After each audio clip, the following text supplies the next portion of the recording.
В эфире телеканала «Якутия-24», программа «Итоги дня». Мы расскажем вам о главных событиях за сегодня. С вами Василий Радченко и в этом выпуске. Росавиация может ограничить деятельность компании «Якутия». После инцидента в аэропорту Якутска ведомство выявило существенные несоблюдения воздушного законодательства.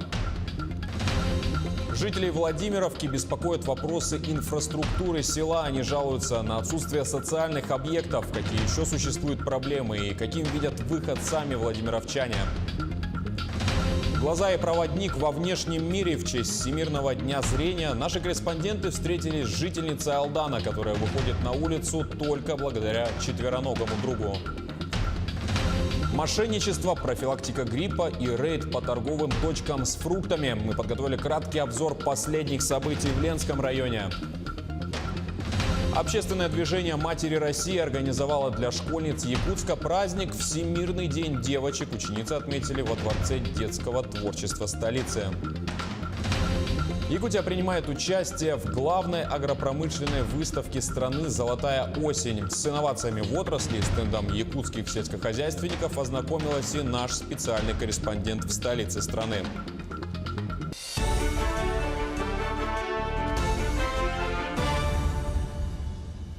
Во время старта ракеты «Союз МС-10» с новым экипажем МКС произошла авария носителя. Об этом объявил диктор по телетрансляции, которая велась на сайте Роскосмоса. Трансляция прекратилась спустя несколько минут после старта. Экипаж приземлился в степи Казахстана. Он вышел на связь с наземными службами космодрома. Об этом сообщил источник агентства в ракетно-космической отрасли. Как сообщили нашему телеканалу, в командовании Центрального военного округа военные парашютисты десантировались с самолета Ан-26 к месту обнаружения экипажа. По данным пресс-службы округа, сама капсула с космонавтами находилась в 25 километрах от аэродрома Жесказган. Спасатели эвакуировали экипаж из капсулы. По последним данным, травм у них нет. И, как ожидается, уже к утру пятницы по якутскому времени экипаж будет доставлен в Звездный городок в Московской области. Президенту России Владимиру Путину будет доложена вся информация в связи с аварией ракеты-носителя с новым экипажем МКС. Об этом по телефону сообщил пресс-секретарь главы государства Дмитрий Песков. Слава богу, космонавты живы. Вот по той информации, которую мы получаем, и это главное. Хорошо, что должным образом сработали системы безопасности и сам экипаж. Я сейчас не могу сказать, ясно, что сейчас Рогозин, наверное, занят, нужно получить информацию, какой-то первичный анализ, с тем, что, разумеется, президенту будут доложены весь необходимый объем информации. К другим темам. Росавиация может ограничить деятельность компании «Якутия» после инцидента в аэропорту Якутска. Ведомство в этом году выявило существенные несоблюдения требований воздушного законодательства, а именно нарушение максимальной продолжительности полетных смен летных экипажей, невыполнение технического обслуживания воздушных судов в установленные сроки, нарушение сроков замены изделий самолета и фальсификация производственно-технической документации.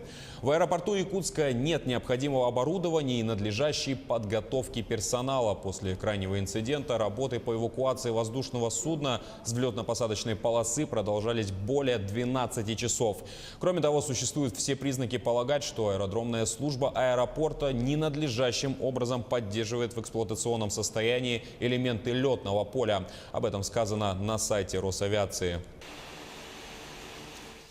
И как мы сообщали ранее, из-за происшествия в аэропорту Якутска нескольким рейсам пришлось совершить посадку в Нерюнгринском районе. Так, Боинги доставили пассажиров в запасной аэродром Чульмана, который не рассчитан на такое количество человек. Как удалось справиться с ситуацией, в материале Александры Цыбиковой. В поселок Чульман до 6 утра прибыли 3 воздушных судна из Санкт-Петербурга и Москвы. За небольшой период времени в аэропорту скопилось 349 транзитных пассажиров. Летчик, пилот, там колеса, может быть, лысые, там погода, ну все что угодно, Господи. Ничего страшного нет.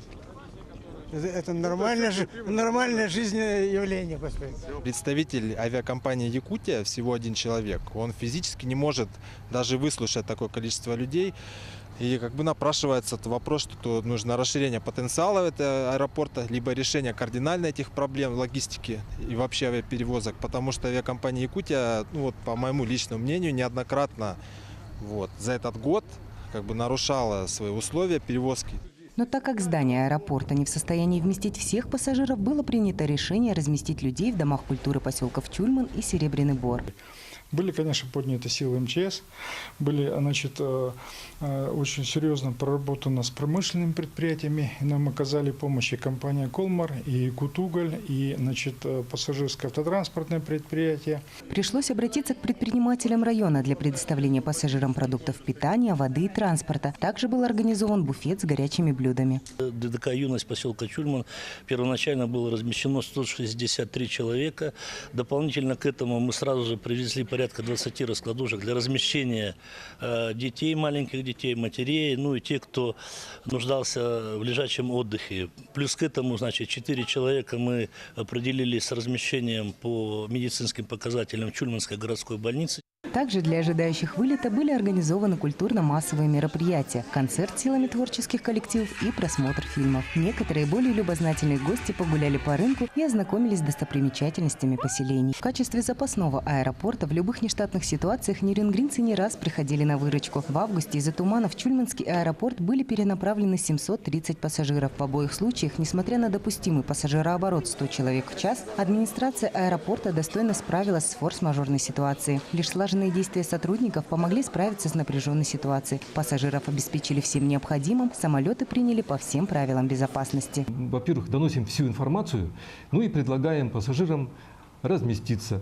С детьми у нас есть такая небольшая комната матери и ребенка. Также имеется фельдшерский пункт. У людей открывается у некоторых паника, состояние. У нас есть автоматы для перекуса. В первую очередь мы обеспечиваем все-таки помещение маленькое, воздух, закрытое помещение. Бесплатное обеспечение питьевой водой. В течение суток экстренная ситуация в аэропорту Якутск была ликвидирована. К 12 часам ночи все самолеты вылетели из Нерюнгри в Якутск. Пассажиры выражают искреннюю благодарность всем тем, кто принимал участие в их приеме. Теперь остается только ждать реконструкцию аэропорта, которая позволит не только с комфортом размещать всех непредвиденных пассажиров, но и по всем характеристикам будет соответствовать нормативам современного аэровокзала. Александра Цыбикова, Аял Амосов, Нерюнгри.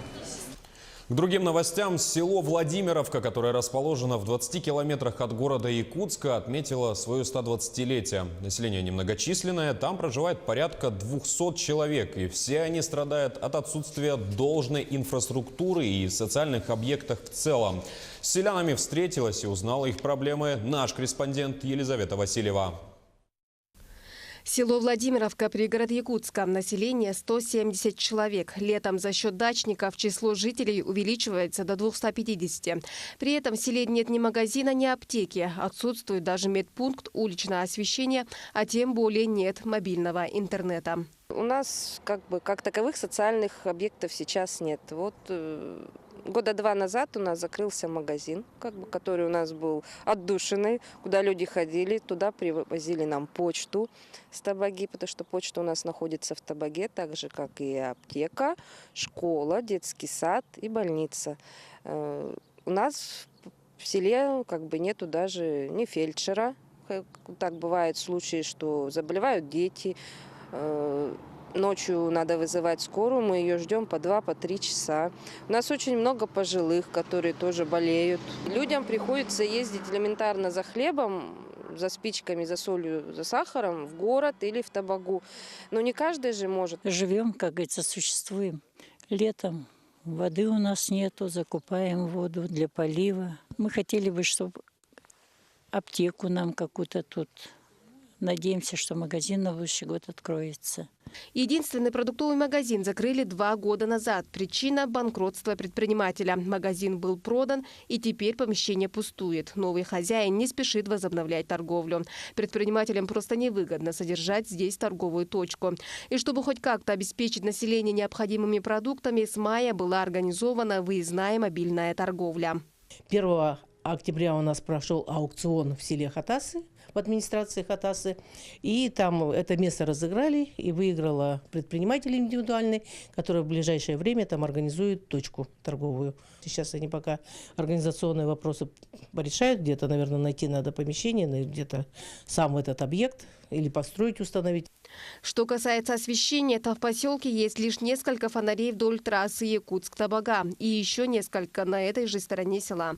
Другая часть, большую часть года, живет в потемках. И пожелания в письменном виде изложили в окружную администрацию, непосредственно департамент жилищно-коммунального хозяйства, о том, что именно в селе Владимировка, улица Селях, Березовая роща, Центральная и Покровский тракт необходимо провести уличное освещение. На сегодняшний день мы этот вопрос также отрабатываем. Но главная проблема Владимировки – отсутствие работы. Свиноферма, пилорама, телятник – все это здесь было, но осталось в прошлом. Сейчас же рабочее население села, как и школьники, ездят в Табагу или в Якутск. Несмотря на множество проблем, жители в этом году сплотились и выбрали актив села. Начали работать над благоустройством, проводят субботники, сажают деревья, убирают мусор. Скоро у детишек будет и своя детская площадка. Также свои надежды на возрождение села владимировцы связывают с развитием туризма. Недавно над поселком построили арт-объект «Священный табун мифических лошадей».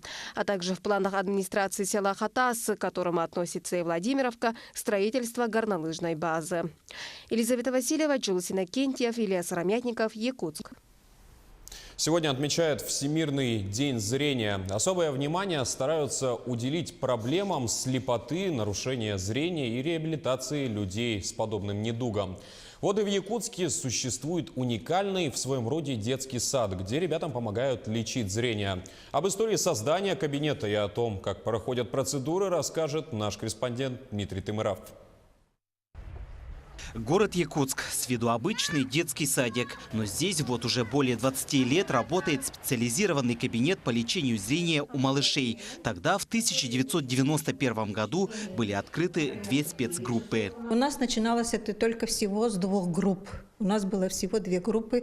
Работали мы в темном вот этой комнатке. Там у нас, в общем, был совсем маленький уголочек. Потом постепенно Татьяна Прокопьевна у нас, как говорится, расширились мы. Сейчас у нас 12 групп. Здесь, в детском саду номер 11 подснежника, под пристальным вниманием опытных врачей и педагогов проходят лечение самые юные горожане. Медицинский кабинет оснащен всем необходимым оборудованием. Кабинет поддерживаем сами. Помогают нам родители. Вот наш новый аппарат, это тоже для лечения косоглазия у нас. Это у нас называется амблиотренинг, который, в общем, мы лечим его тоже с косоглазием. У нас тоже дети сидят. Это у нас мускулотренинг. В общем, маковый стимулятор. Ага. Вот это в общем, у нас очень старая аппаратура еще советских времен, которую мы, как говорится, сами латаем и лечим детей. Детский сад является уникальным не только для Якутска, но и республики в целом. Сегодня учреждение посещает более 100 детей с отклонениями зрения. Мы лечим детей с миопиями, гиперметропия. Потом у нас афакия есть и дети с косоглазием. Здесь малышей учат не только музыке, танцам, шахматам и другим занятиям, привычным для дошкольников, но и также следить за своим здоровьем, ухаживать за очками и другими приборами. За очками правильно ухаживать, их нельзя кидать на пол, их нельзя ложить на пол, иначе кто-нибудь случайно наступит, раздавит их, сломает. Вот так нельзя ложить. Еще их надо мыть, ухаживать за ними надо. По назначению врача каждый ребенок 1 раз в месяц проходит 10-дневный курс лечения на аппарате. То есть они идут на группу, они берут ребенка, приводят его сюда. И вот сегодня, завтра и так далее, в течение 10 дней он здесь пролечивается. Такое интенсивное лечение и занятия приводят к весьма значительным результатам. Около половины детей просто снимает очки. Процент вылечивания полностью, вылечивания составляет у нас 45%. То есть вот на сегодняшний день мы выпускаем детей, которые уже полностью снимают очки. Практически получается, каждый каждый второй ребенок, который попал к нам в детский сад, на выпуске он выходит от нас без очков. Чтобы попасть в детский сад, нужно пройти несколько медицинских комиссий. И вместе с обычной путевкой родителям обязательно нужно получить и решение медико-педагогической комиссии. Дмитрий Тымыров, Джулстан Иннокентьев, Якутск. Помощниками людей с нарушением зрения издавна становятся собаки-поводыри. Вот и жительница Алдана. В повседневной жизни помогает четвероногий проводник. Татьяна Вахнина продолжит тему. Светлана Книгина не представляет, как выглядит ее трое. Свою собаку хозяйка узнает по множеству иных признаков. По чуть тяжеловатой поступи, по манере утыкаться в руки влажным носом и по коротким задумчивым вздохам. И уж, конечно, в мире больше нет собаки, которая обладала бы такой же мягкой шелковистой шерсткой. Светлана Васильевна лишена зрения, и трое, специально обученная собака-поводырь, стала ее первой и главной помощницей. Если я сказала купец, все, она уже поворачивает. Вот подходим туда к почте, по Октябрьской идем, сюда на сворот к почте, она идет к почте, заворачиваем, идем купец. Этот маршрут она отлично знает. Улавливающая мельчайшие жесты и реагирующая на все оттенки интонаций, Троя была привезена в Алдан год назад. Собаку Светлана Васильевна забирала в Москве. 2 недели хозяйка и питомица проходили обучение у инструкторов. Четвероногого поводыря женщина обрела благодаря поддержке социальных и страховых структур. Инструктор к нам приходил определенные часы, и мы ходили, вот там есть специально такая, в ограждении такая площадка, большая площадь, вот где там все маршруты. Там и автобус, как в автобус заходить. Светлана Васильевна потеряла зрение почти 40 лет назад вследствие черепно-мозговой травмы. Женщина живет одна, с тяготами быта справляется. Не проблема для нее сходить в магазин, в банк, в поликлинику и навстречу общества инвалидов. Когда трое рядом, все будет хорошо. Собака-компаньон, конечно. И это член нашей семьи полностью. Да, она помощница маме, то именно компаньон, естественно. Мама живет одна, но она не одинока. К сожалению, в обществе слепому человеку с четвероногим проводником нередко приходится сталкиваться не только с непониманием, но и с откровенной враждебностью на улицах, в магазинах и в такси. Потому что свои машины вот боятся, что там шерсть, вот, хотя она это или поцарапает, она не царапает. Она спокойно запрыгивает в машину и сидит, пока не приедем. До Трои у Светланы Васильевны была другая четвероногая помощница. Лишенная зрения женщина без собаки-поводыря не представляет жизни. Татьяна Вахнина, Сергей Шипачев, Алдан. Сейчас короткая реклама, после чего обсудим следующие события. Мошенничество, профилактика гриппа и рейд по торговым точкам с фруктами. Мы подготовили краткий обзор последних событий в Ленском районе.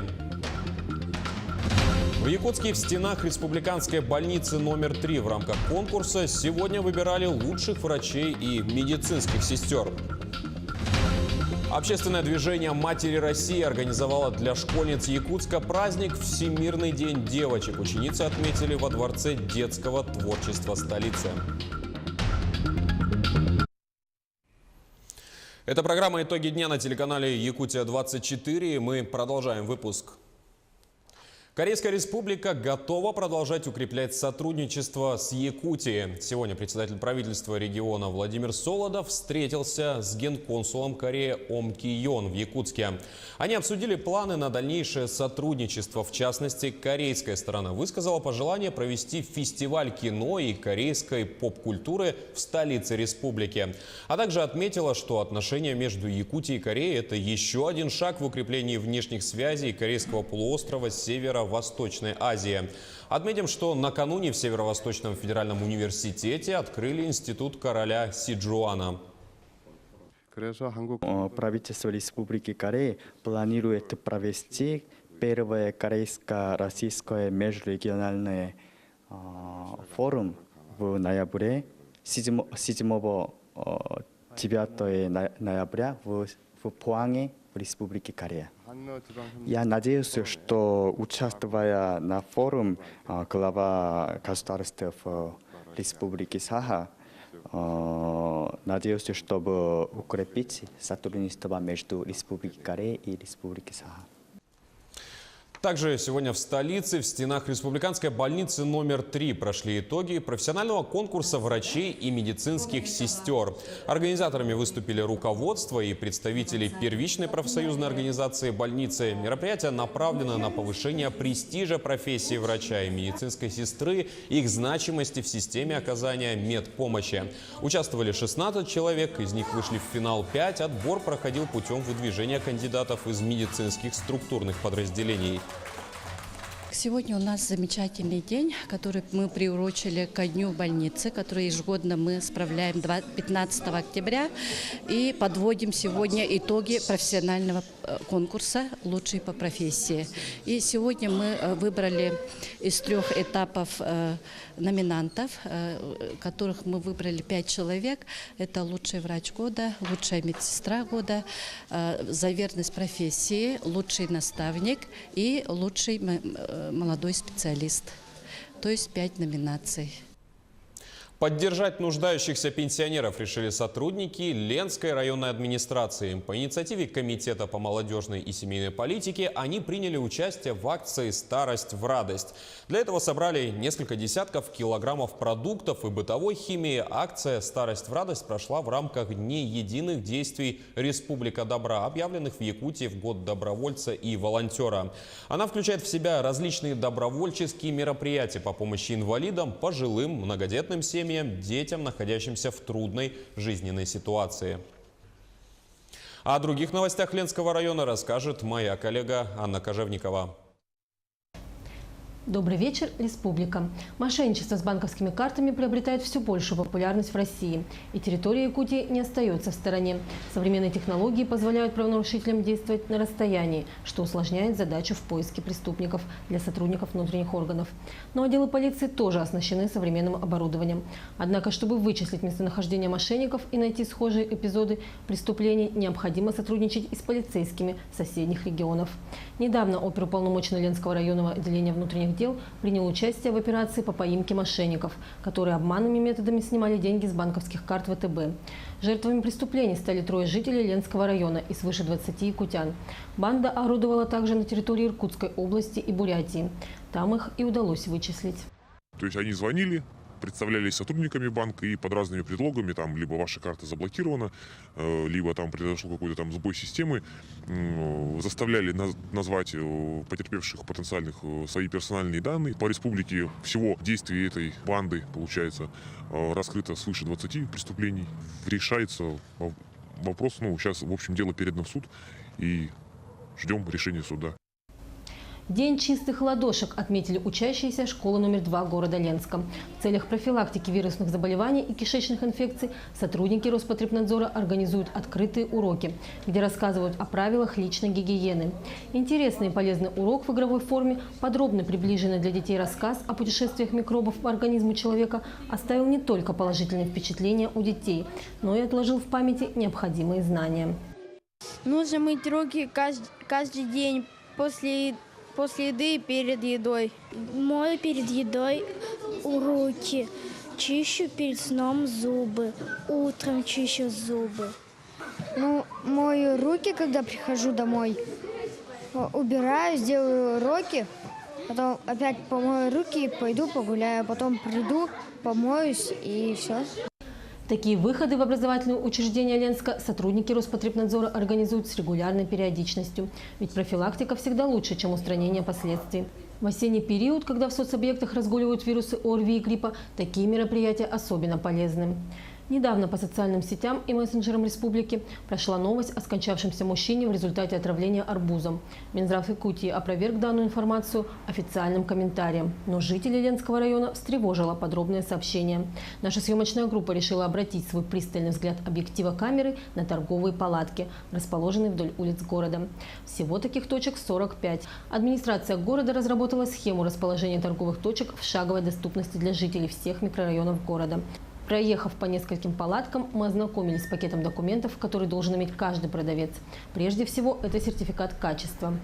Также при покупке потребитель имеет право потребовать у продавца документы, подтверждающие качество и безопасность. При этом продавец обязан их предоставить по требованию, он должен их иметь на месте. В Ленске за весь период продаж бахчевых культур жалоб в Роспотребнадзор не поступало.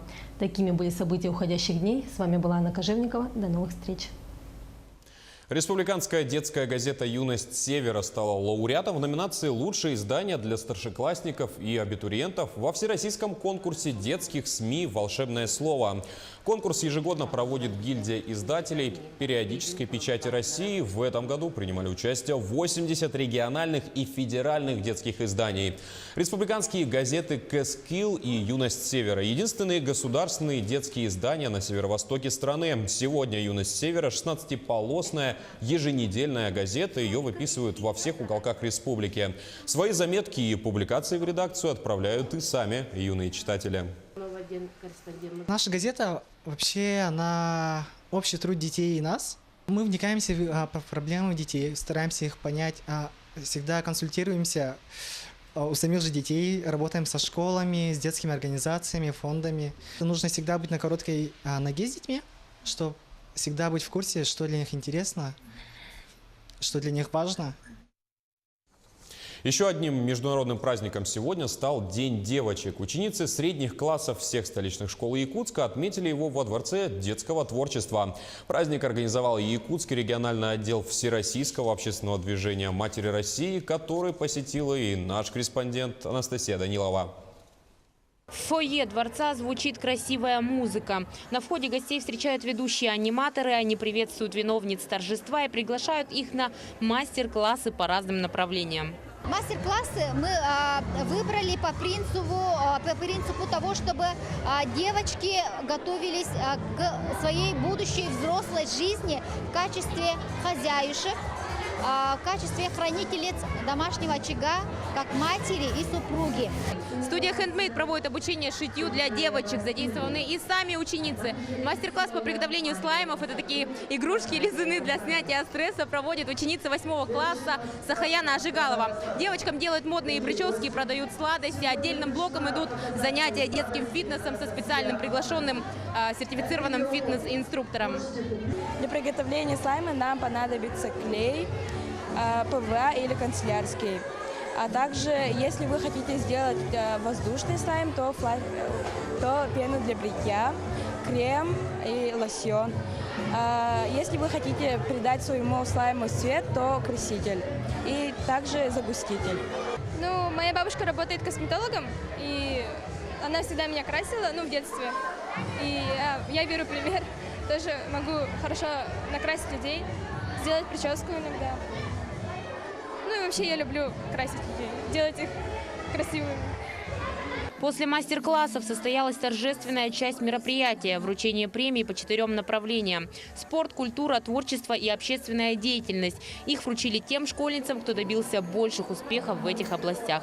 У нас проходили соревнования командные.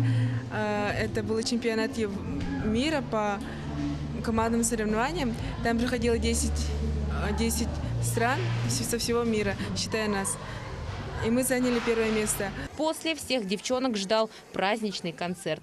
Анастасия Данилова, Джулустан Иннокентьев, Якутск. Представители Якутии принимают участие в главной агропромышленной выставке страны. «Золотая осень» собрала в Москве участников всех отраслей сельского хозяйства России. Со стендом якутских производителей ознакомилась наш специальный корреспондент в столице страны Наталья Сазонова. За 20 лет «Золотая осень» превратилась в настоящий парад сельскохозяйственной промышленности и праздник национальных культур. Министерство сельского хозяйства Российской Федерации при поддержке правительства Москвы сумели сохранить лучшие традиции всесоюзных выставок, дополнив их современными технологиями. Мы привезли с собой более 15 предприятий. Традиционно мы привезли те продукции, которые отражают климатические условия и характер нашего производства. Это в основном рыба у нас, белая рыбица, это жеребятина, это оленина, это наши дикоросы, это наш чай и это наши молочные продукты, такие как масло и сыр. «Золотая осень» – это не только выставка, но еще и продажа. Поэтому мы отправились в наш павильон, чтобы узнать, как там обстоят дела. И увидели, что к витринам не подойти. Я его покупаю сейчас. Я не просто попробовал, я его покупаю сейчас. Очень качественный, да, очень качественный сыр. Из мягких, скорее всего, не уступает. Твердый – это немножко другая ценовая ниша. Мне понравился и мармелад в шоколаде. вкусно. И то вкусно. Выставка замечательная, надо сказать. Ну, я люблю Якутию, я все время покупаю, там у них разные сладости, вот рыба у них очень вкусная. А мармелад, потому что он более натуральный, мне кажется, чем то, что у нас продают. Почти все участники «Золотой осени» тут не новички. Они уже давно изучили спрос и прекрасно знают, что ожидают от них москвичи и гости столицы. Причем не только гастрономических изысков, но и духовной пищи. Поэтому многие регионы с утра до вечера представляют здесь национальную культурную программу.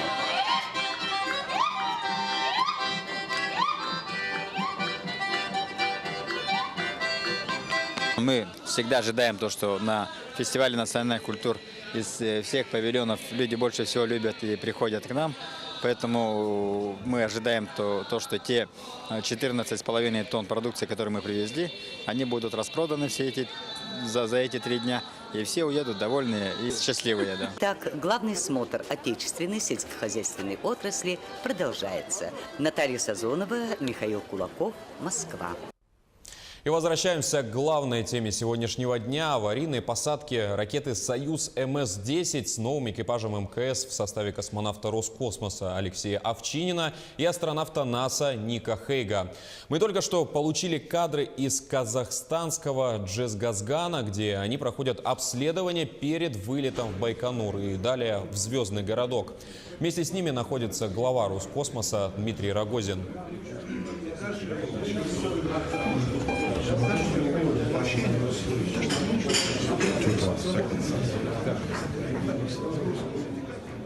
На этом программа подошла к концу. Мы продолжим следить за развитием событий и держать вас в курсе новостей. Спасибо за внимание и всего вам доброго.